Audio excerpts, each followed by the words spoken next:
This is a quick video. You know why? Because I like to make quick videos, and also there's a grilled cheese sandwich waiting for me. ZERT figure, number 1, Jameson Deathridge, Youngblood Deathridge. Came out 2015, 2016, somewhere in there. I wanted to change everything about it, not because it wasn't a good figure, it's actually a great figure, but because I wanted to hop it up, hyper detail figure lab it. So I wanted to take every single part and change it as a challenge to see if I could make it cooler or better or more stylish. So the helmet, that was easy. Did some anodized red here for the Wilcox. Black here, gray here. Juxtaposed the two Velcro colors. Fluorescent accents, fluorescent and red metal hooks, fluorescent cordage, fluorescent verbiage, and so on, and then red metal screws, because why not have real screws instead of molded fake ones? Next was the plate carrier, a Banshee plate carrier if memory serves. Took all the plastic wiring, shit canned that, and got this really thin, this is from an old stereo system, and it's not wiring, it's cordage. There's a big spool of this cordage, and when you turn the knob, the tuning knob on this Marantz stereo from 1976, this pulled the little needle back and forth to tell you what station you're on. It was weird. It's like a fishing reel that you'd like reel the little dial back and forth. So yeah, I used that for the cordage, and this was before companies started making detachable cords. I made each one of these cords detachable, so they can attach to various radios, or I can reconfigure this push to talk. I can run these Silinx C4 Ops in-ears, or I can run cans like Pelters. So I upgraded all of that. Upgraded and added stuff, scratch built to CAT, Combat Application Tourniquet, because why not? And then came up with this idea. Now these two green straps are going to hold a blower. And this is where we get away from what the first ZERT figure had. He did not come with a gas mask. Interestingly enough, I started all this 2 years ago. The upgraded version does come with a gas mask, and it's the same gas mask.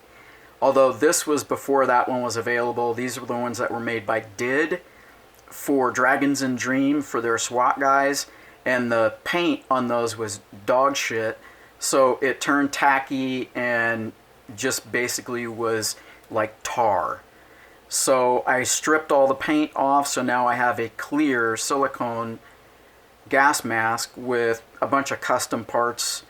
I took the old plastic wiring, put the cloth wiring in, made 3 different lenses in different colors, and all of this stuff is going to have fluorescent components to it, which is super non-tactical, but it's ZERT, and it's supposed to be kind of tongue-in-cheek and fun. So the gas mask doesn't just have filters, which it can use, it has a blower system. So these hoses connect either one hose or 2 hoses to each side or to one side, whichever side you want, dominant side, support side on the mask. And these are cloth with anodized features, fluorescence, custom plugs, and then they're wired, so they're posable. And then this is the blower. I'm going to detach these 2 metal cords, which will glue on to these pieces right here. These detach from the regulator. The regulator detaches from the blower motor. This blower motor was made from the top of an HO scale Tyco train locomotive. My hand's shaking a little bit. I'm hungry. There's a grilled cheese sandwich waiting for me. And then, of course, I put metal mesh and a magnet so that you have a pre-filter, snaps in place, and then I have 6 different filters that I created, some scratch built, some modified. There's your little serial number barcode. There's that one. There's this one, which was made from a shitty pair of in-ear monitors. So those are those pieces, and then this fits onto here. Okay, and then it can work as a blower, so it's forced air, or it can be a blower slash air supply. So you have a scratch-built air tank holder with an air tank, removable of course, and it has metal screws which screw it either directly to the blower housing or to this harness. And this harness is interesting because, whoops, shoot. This harness is also part of that locomotive. It's the front part. And I carved away and shaped it and sanded it and configured it so that this clips in place, and then I can do these smaller pieces. They can go on there as well, these smaller tanks and regulators. This tank comes out of this specially curved Scorpion magazine holder, and then of course here's the smaller tank with the regulator. Regulators come off, tanks are interchangeable, and this goes with that. Well, guess what? I made so much of this shit. Oh, and this metal tubing, by the way, this metal hose, which is annealed stainless steel, and I hope you can see the colors because they're beautiful, blue and purple. I'm not going to say where I get that from. I get it in raw stainless steel, but I anneal it to change the colors, but I do not want to give away that secret. These, of course, I believe I already mentioned, have wires in them to make them posable, because otherwise they'll just stick straight up and look weird. So I made so much of this shit for that figure that I went, you know what? I've got enough for 2 figures. So I made a female figure. Both of those figures are 99% done. This is a piece that I made a couple years ago for the female figure. Scratch-built katana, short one, fits into this sheath. Now this sheath is made up of old LC2 M9 bayonet sheaths. There's 3 of them.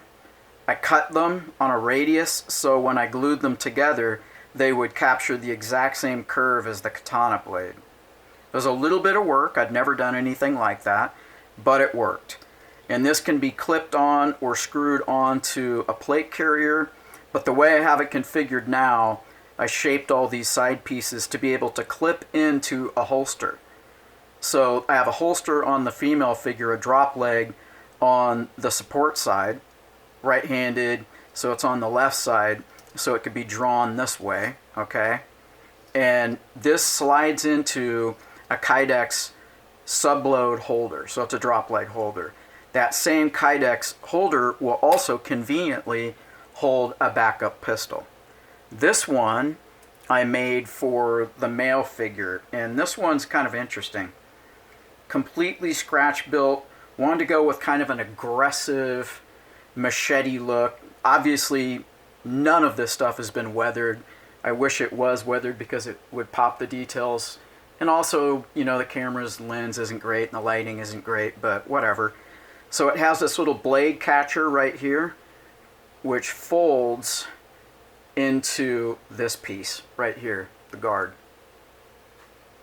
See that? So it folds in and out, which I thought was fun to try to make because why not? So I ended up with so many parts for the male and the female figure, which are both 99% done, that now there's a third ZERT figure in the HDFL line, and that figure is an NBC, nuclear biological chemical figure, and I've been working on him for about a year, off and on.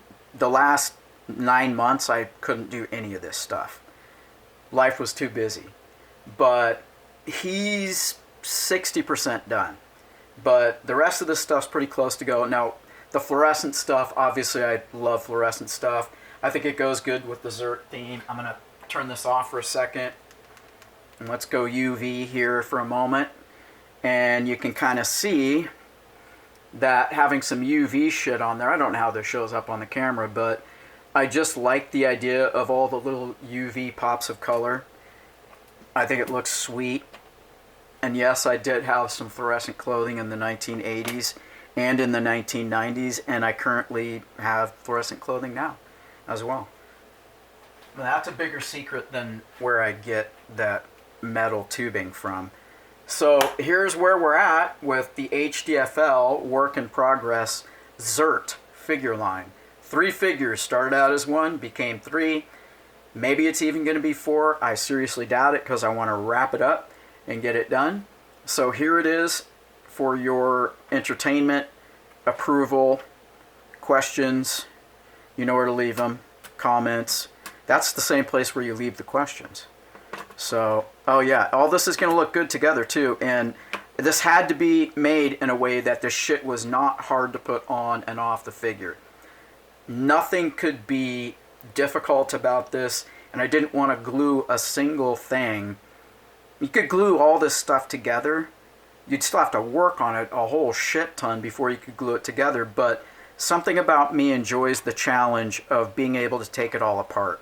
How can I make it so that it fits back together again? It's the kind of like the thing that people who do woodworking want to make a table or something without any metal screws or anything. So they use wooden biscuits and dados or whatever to put everything together, which conceivably means you could take it all apart again. I like the idea of being able to take this stuff apart because I wanted to have the challenge. So here it is. A lot of new painting techniques, a lot of panel lining paint that I've been doing, a lot of mixing fluorescent paints so that it's probably a little bit hard to see on the magazine, but that you can have fluorescent green with fluorescent olive green lowlights. So you can do fluorescent highlights and fluorescent lowlights. That was an interesting thing to try out, but it's all coming together and I'm stoked. And there it is for you to check out.